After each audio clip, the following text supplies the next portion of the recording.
The man Larry Bird is a menace. The boy was a menace back then, boy. The couple videos that I done seen, that y'all done showed me, and the little information that y'all done told me, bro, this dude was something else, bro. And I still got a little more watching to do. I'm finna get into this one. This the one where he was welcoming rookies to that league.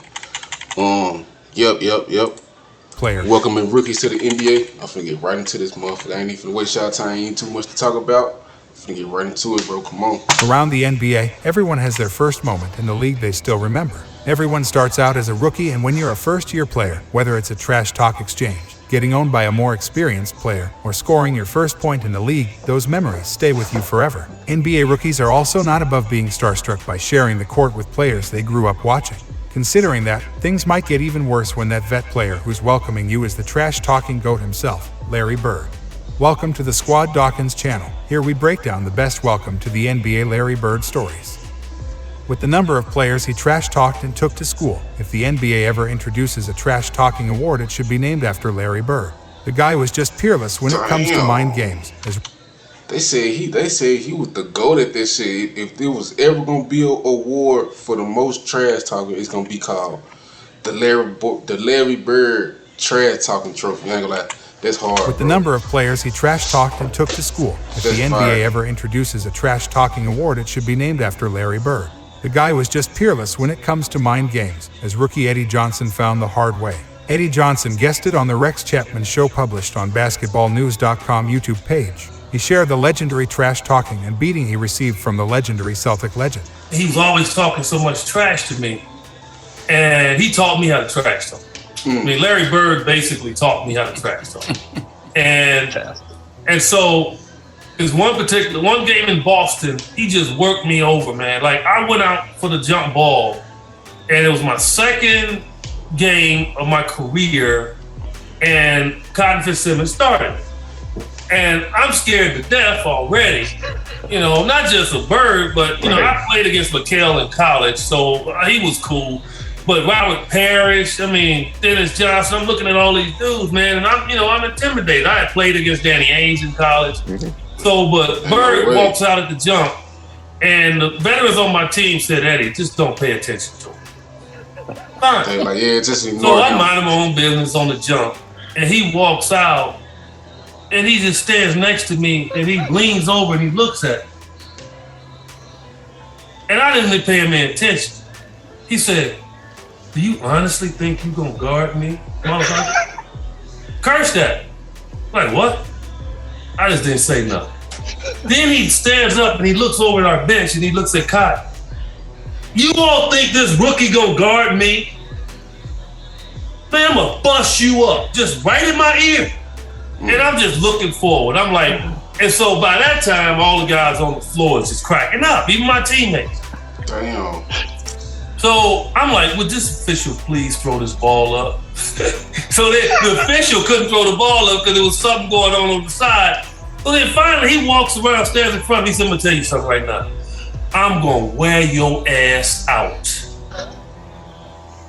And then I looked at him, I said, I'm here, don't worry about it. I said, you ain't intimidating nobody. I said, I'm from Chicago, where you from? He started laughing. Game starts, and he's just wearing me out. Damn. Okay? And I'm trying to go back at him. I'm shooting bricks. And in the fourth quarter he was in, it was late. Game was kind of close. And he came down, he said, you talking all that junk. I bet you can't do this. And he raises up from Steph Curry range. And he shoots an air ball. Damn. And I look at him, he like, that don't matter. It's the fact that I can do it and stay in the game. I bet you can't. I ain't gonna lie, niggas definitely, bro. The coach gonna put your ass on the bench. He said it was in a tight, close game too. And you told the nigga, yeah, watch this. You pull up air ball, oh yeah. Anybody else would have got put on the bench. Damn, that's crazy. I look at him, he like, that don't matter. It's the fact that I can do it and stay in the game. Damn. I bet you can't. I'm like, okay. So that stuck with me. Johnson's story is not the first nor the last we will hear connected to Larry Bird welcoming rookies to the NBA. During his rookie season in 1982-83, Was that little clip on that last video?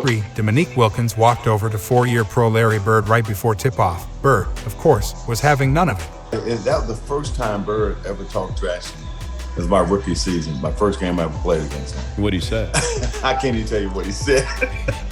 My first year, I'm excited. I'm playing against Larry Bird. I go shake his hand, he wouldn't shake my hand. Back then, guys just... You wouldn't shake your hand? Wouldn't shake my hand. He would look at me and just nod, right? And I thought, well, maybe he's just getting it to me.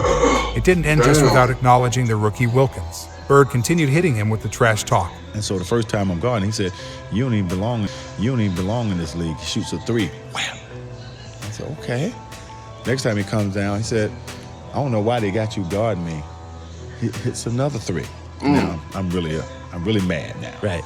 He's coming down the court, and I'm guarding him. He looks at me, he said, I don't know why they have you guarding me, Holmes. And he shoots the three. Now, I wasn't upset. Not Holmes. I said, but this son of a gun just called me Holmes. And so I never forget that one thing, though, man. I'm like, I was so hot. Another former All-Star that got a nice welcome by Bird was the Seattle Supersonic Shawn Kemp. Kemp found out the hard way just how ruthless of a trash talker Bird was when he faced him as a rookie in 1989. I'm gonna keep this real with y'all, man. My ass got busted real early, man. I came into the league, man. I was in 19. You know how some of them vets, man, they play you to the team, man. I got played down in Boston one night. We was playing Boston Celtics. So the great Larry Bird, I didn't really know much about it. I'm from Indiana, Larry's from Indiana. I knew about the history of Larry, but I didn't realize how he really got down. Larry gave me 50 and 3/4. He was hitting everything. And he gave me 50 and 3/4. 50 and 3/4? He must have played the fourth. He got down. Larry gave me 50 and 3/4. He was hitting everything. And he talked to me the whole entire game. What did he say? Well, first of all, he asked me to jump ball. He said, "You the cat that broke all my records in high school, right?" And I was like, "Yeah, that's me." He goes, "Yeah, you're the one that used to dunk my brother too, right? Eddie." And I was like, "Yeah, that's me." He said, "I got you tonight." So every Larry trying to get that get back. He said, "Hold on, you dunked on my brother. Hold on, he's trying to get that get back." Hey, Larry Bird, he ain't playing. And I was like, "Yeah, that's me." Yeah. He goes, "Yeah, you're the one that used to dunk my brother too, right? Eddie." And I was like, "Yeah, that's me." He said, "I got you tonight." So every shot he was calling, at the defensive end, he would tell me, he'd be like, "When I get down to the other end, I'm going to pump face you, get a hand warm on you, look at you, go off the glass."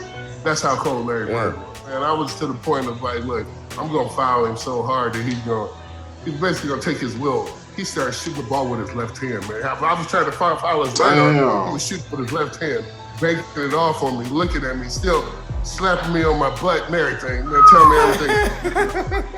When another legend was starting his NBA career, he saw... I can see it now. Larry Bird with one of them typed bow, bust one in your face. Yeah. Good D. Good try. Good shot block. Good try.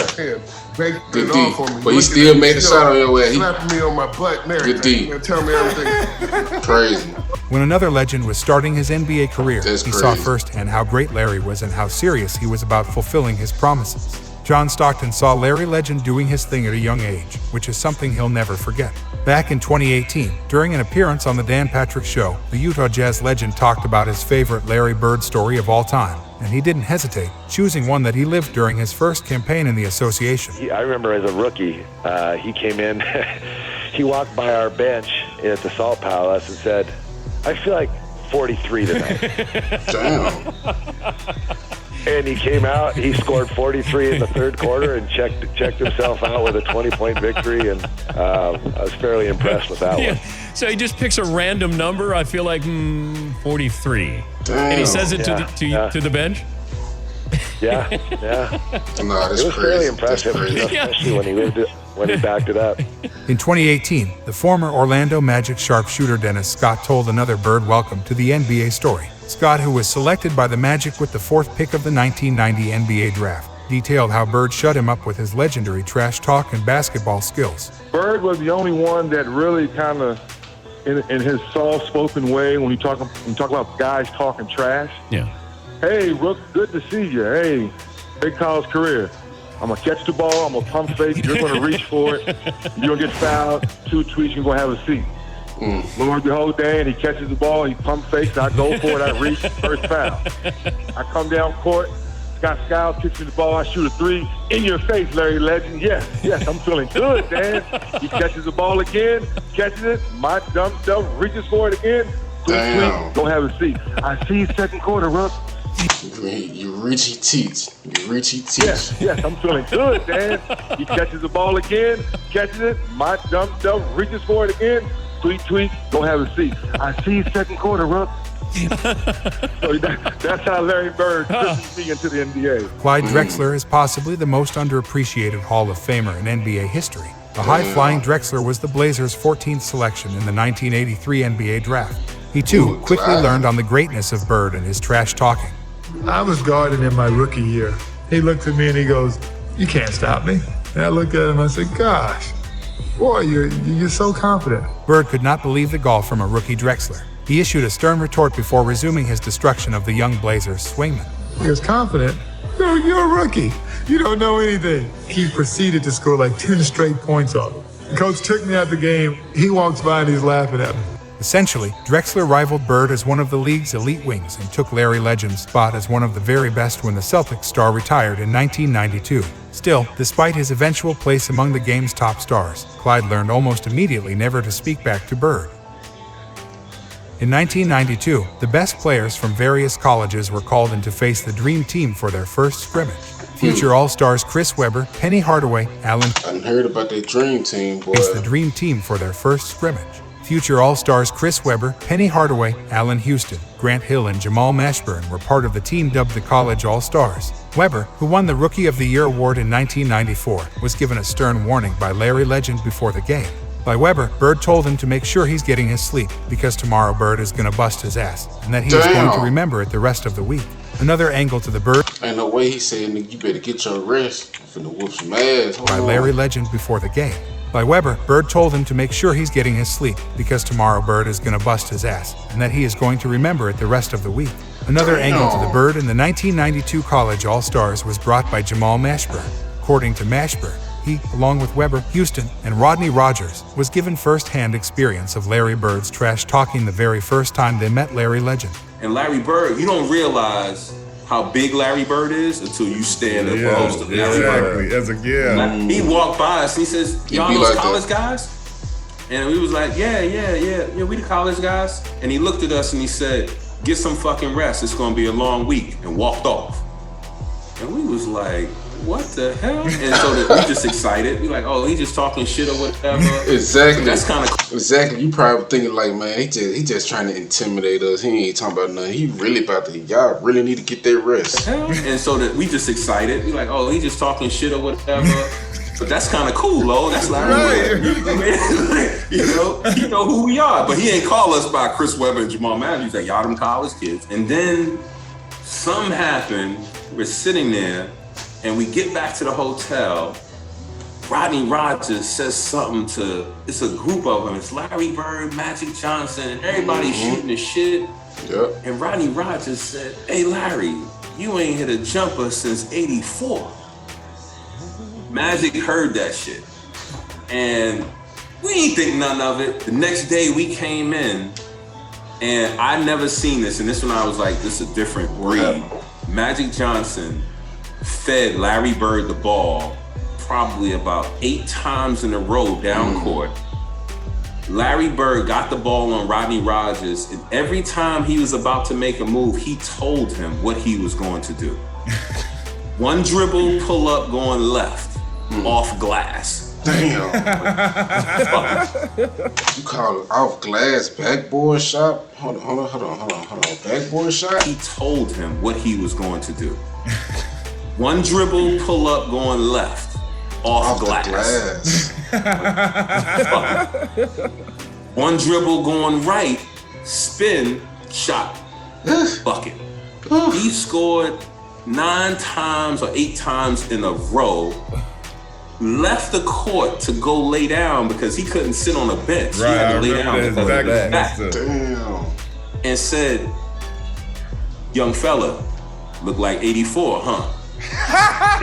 Last time he made it. Yeah.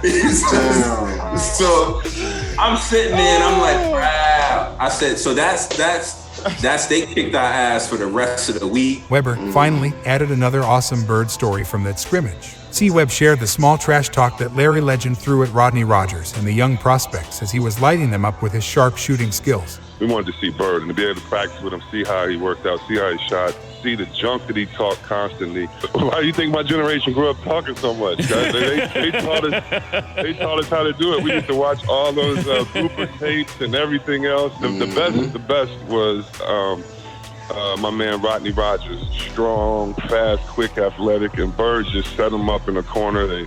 Someone drives to the corner, Stockton, pass out the Bird, and here you see Rodney Rogers take a full sprint.